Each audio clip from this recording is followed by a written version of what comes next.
बंधुगण नमस्कार।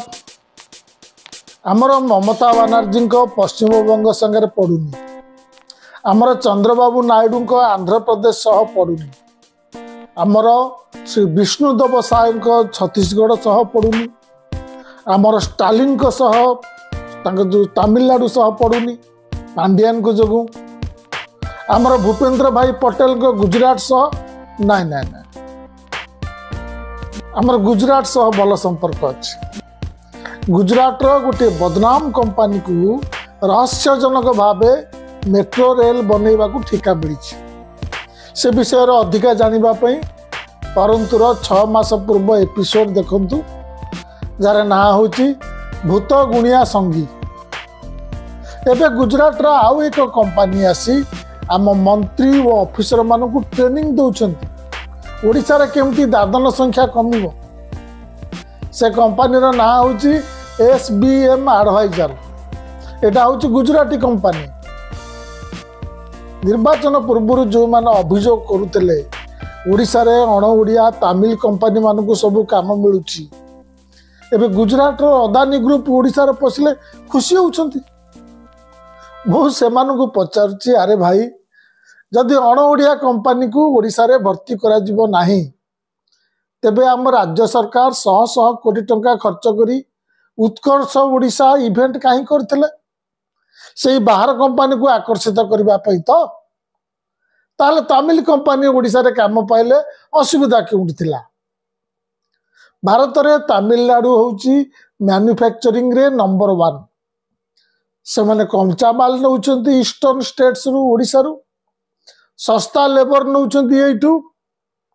ओडिशा रा लोक बैंक रे टंका रखुचंती, ऋण नउचंती तमिलनाडु रो शिल्पपति माने, अर्थात ओडिशा रु पुंजी जाउची तमिलनाडु को। ताले से माने ओडिशा रे काम पाइले असुविधा क्योंटी? सतरे ये अस्मिता वाला जुक्ति बुझेवा बहुत मुश्किल। यार जवाब से माने दे पारु नांते। एक संकीर्ण अस्मितार गरम हावार वातावरण से माने सृष्टि करुचंती। ओडिशा रे सीमा रे से माने गोटे अस्मितार बाड़ बुझीचंती, कई पशिबेनी कई जीवेनी, आमे स्वयं संपूर्ण। से माने पड़ोसी राज्य गुड़िक विरुद्ध रे गोटे प्रकार युद्धं देही डाकरा दउचंती। अजथारे से माने ओडिशा रे गोटे इमोशनल इश्यू तैयारी करुचंती। मु मानुची आम राज्यर पड़ोसी राज्य मानक सह केतक प्रकृतर विवाद रही, एटा गोटे स्वाभाविक कथा। केवल ओडिशा क्षेत्र में ता होनी, पंजाब और हरियाणा मध्य नदी जल को नहीं विवाद रही, कर्नाटक तमिलनाडु मध्य बहुत दिन रु कावेरी जल को नहीं विवाद रही। एमती अनेक राज्य मध्य विभिन्न विषय को नहीं विवाद रही, सेगुड़िकर समाधान पाई मध्य उद्यम चली। आपण जानती छत्तीसगढ़ रु ओडिशा को आसुथिबा महानदीर जल को छत्तीसगढ़ रोकिछि। ओडिशा रे सेतेबेले थिबा बीजेडी सरकार यार समाधान पाई प्रथम केंद्र जो बीजेपी सरकार थले ता मध्यस्थता रे जो छत्तीसगढ़ को नहीं त्रिपाक्षिक आलोचना होता सेठिकी जाइतिले, किंतु सेतेबेले कथावार्ता ओडिशार स्वार्थ अनुकूल जीवार न देखी से माने ट्रिब्यूनाल को गले। ट्रिब्यूनाल रे एटा पड़ी रही जेतेबेले तत्कालीन सरकार यही निष्पत्ति को बीजेपी सेतेबेले निंदा करथिला, अनेक आंदोलन होइतिला, किंतु एबे जेतेबेले केंद्र रे छत्तीसगढ़ रे और ओडिशा रे बीजेपी सरकार अछि, ए तीनी सरकार ट्रिब्यूनाल बाहर गोटे समाधान बाहर करि पारंते, किंतु ता होनी। सेति पई उद्यम मध्य हो नै। आपण सुनिछंती आम राज्य सरकार केंद्र सरकार को पुणी थरे मध्यस्थता करबा पे अनुरोध करिवार। आंध्र प्रदेश सह कोटिया को नहीं चलीथिबा सीमा विवाद को नहीं से आइछ। विपक्ष रे तला बेले युद्धं देही और सरकार को आसीबा परे मौन। गत 1 वर्ष रे ओडिशा सरकार छत्तीसगढ़ सह महानदी जल विवाद और आंध्र प्रदेश सह सीमा विवाद को नहीं कौन करिछि? किंतु एबे कथा कथा के युद्ध डाकरा दिया जाउची पश्चिम बंग विरुद्ध रे। ଏହା ପଛରେ ରାଜନୀତି ଅଛି ବୋଲି ଆପଣ ଦେଖିବାରେ କେବେ ଭୁଲ କରୁନଥିବେ ନିଶ୍ଚୟ। ପ୍ରକୃତରେ ଏହା ଓଡ଼ିଆ अस्मिता ପାଇଁ ଲଢ଼େଇ ନୁହଁ, ଏହା ହେଉଛି ଏକ ରାଜନୈତିକ ଲଢ଼େଇ, ରାଜନୈତିକ ଚାଲ। କିଛି ମାସ ପୂର୍ବେ ଓଡ଼ିଶାରେ ଆଳୁ ଅଭାବ ହେଲେ ପଶ୍ଚିମବଙ୍ଗକୁ ଗାଳି ଦିଆଯାଉଥିଲା, ସମସ୍ତଙ୍କୁ ଲୋକଙ୍କୁ ବତିଆ ଯାଉଥିଲା। ସତେ ଯେମିତି ଆଳୁ ଯୋଗାଣ ପାଇଁ ପଶ୍ଚିମବଙ୍ଗ ସହ ଆମ ରାଜ୍ୟ କୌଣସି ଗୋଟିଏ ଚୁକ୍ତି ସ୍ୱାକ୍ଷର କରିଥିଲା ଓ ଓଡ଼ିଶାକୁ ଆଳୁ ନ ଯୋଗାଇ ମମତା ବାନାର୍ଜୀ ଚୁକ୍ତିର ଖିଲାପ କରିଛନ୍ତି। ସେତେବେଳେ ଆମ ରାଜ୍ୟର ମନ୍ତ୍ରୀଗଣ, social media, TV media Paschimbanga ସରକାର ବିରୁଦ୍ଧରେ ଯୁଦ୍ଧ ଦେଇ ଡାକରା ଦେଇ ଚାଲିଥିଲେ। ମୁଁ ଆଗରୁ କହିଛି, ରାଜ୍ୟ ରାଜ୍ୟ ମଧ୍ୟରେ ବିଭିନ୍ନ ବିଷୟକୁ ନେଇ ବିବାଦ ରହିଥାଏ, କିନ୍ତୁ କେଉଁଠି ଏମିତି ଲୋକ ଲୋକଙ୍କ ମଧ୍ୟରେ ସମ୍ପର୍କ ଖରାପ କରାଯାଏ, ରାଜ୍ୟର ଆଞ୍ଚଳିକ ପରିଚୟକୁ ଆଘାତ ଦେଇ ଏମିତି ଗାଳି ଦିଆ ନିଆ ହୋଇଥାଏ, କୋଉଠି ଏମିତି ହେଇନି। ମଧ୍ୟପ୍ରଦେଶ ଓ ଛତିଶଗଡ଼ ପରସ୍ପର ଠାରୁ ଅଲଗା ହେଲେ, ଆନ୍ଧ୍ରପ୍ରଦେଶ ତେଲେଙ୍ଗାନା ପରସ୍ପର ଠାରୁ ଅଲଗା ହେଲେ, କିନ୍ତୁ ଅଲଗା ହେବା ପୂର୍ବରୁ ଉଭୟ ଖଣ୍ଡର ଲୋକମାନେ ପରସ୍ପର ମଧ୍ୟରେ ଗାଳି ଦିଆ ନିଆ କିମ୍ବା ଝଗଡ଼ା କରୁନଥିଲେ। ଏବେ ଯେମିତି ପଶ୍ଚିମବଙ୍ଗକୁ ନେଇ ସୋସିଆଲ ମିଡ଼ିଆରେ ଚାଲିଛି, ଟିଭିରେ ଚାଲିଛି, ଯେମିତି ଆମେ ଏବେ ପଶ୍ଚିମବଙ୍ଗ ସହ କରୁଛୁ, ଏବେ ସେମିତି ଗୋଟେ ଷ୍ଟାଇଲ ହେଇଗଲାଣି। ଯିଏ ମୁସଲମାନକୁ ବେଶୀ ଗାଳି ଦବ ସେ ବେଶୀ ଦେଶପ୍ରେମୀ ବୋଲାଇବ, ଯିଏ ବେଶୀ ପଡ଼ୋଶୀ ରାଜ୍ୟକୁ ଗାଳି ଦବ ସେ ବେଶୀ ଓଡ଼ିଆ ପ୍ରେମୀ ହେଇଯିବ। କଥା କଥାକେ ଉଠ କଙ୍କାଳ ଛିଡ଼ି ଶୃଙ୍ଖଳ।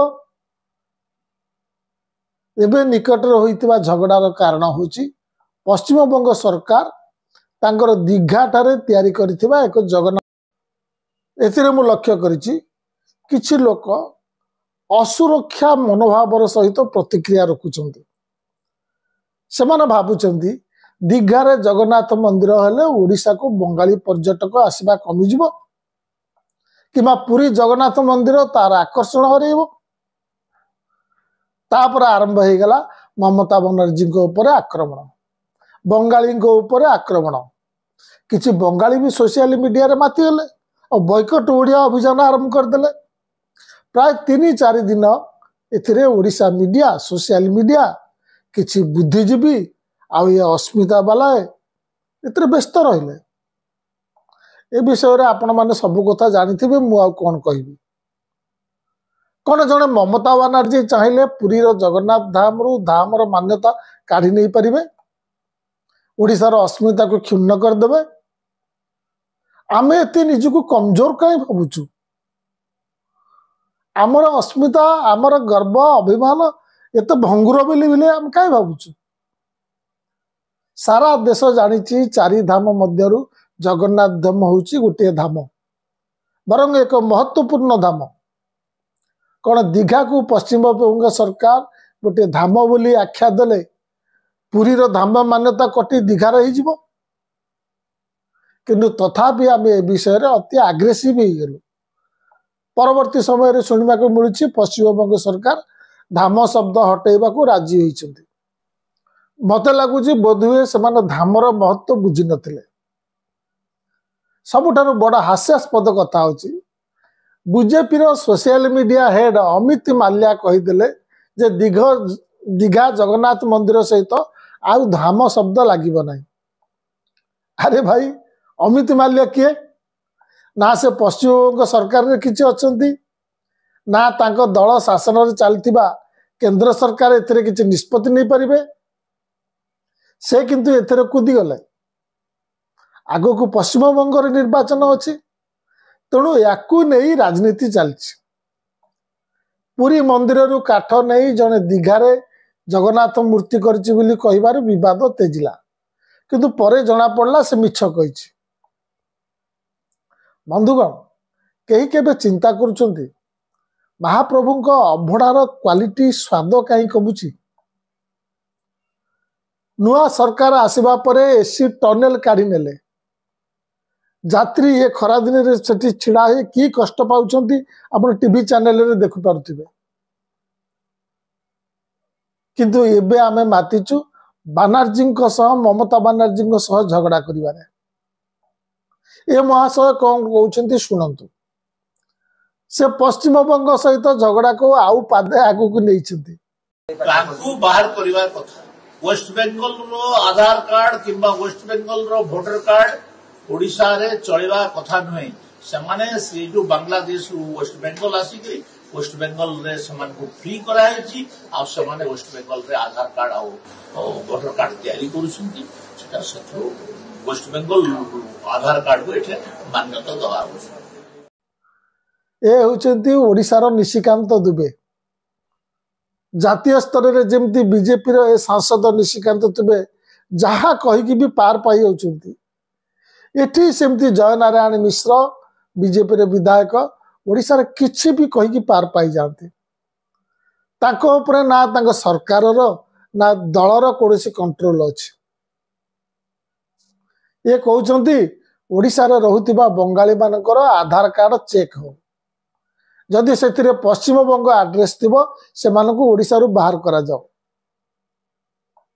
एभली कथा को कार्यकारी करवा तो दूरे था एभली बयान कि प्रकार विस्फोरक परिस्थिति सृष्टि कर पारे आपण बुझी पारुछन तो जदि पश्चिमबंग सरकार सेठारे रहुतिबा ओडिया सहित सेया करे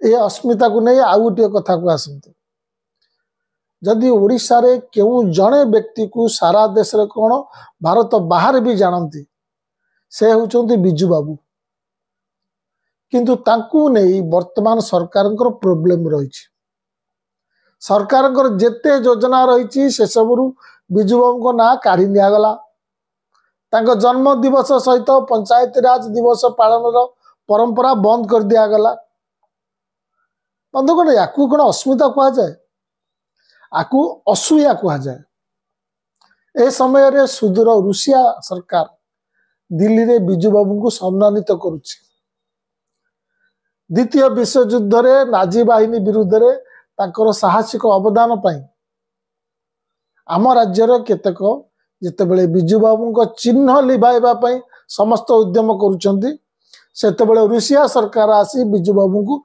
सम्मानित करुछि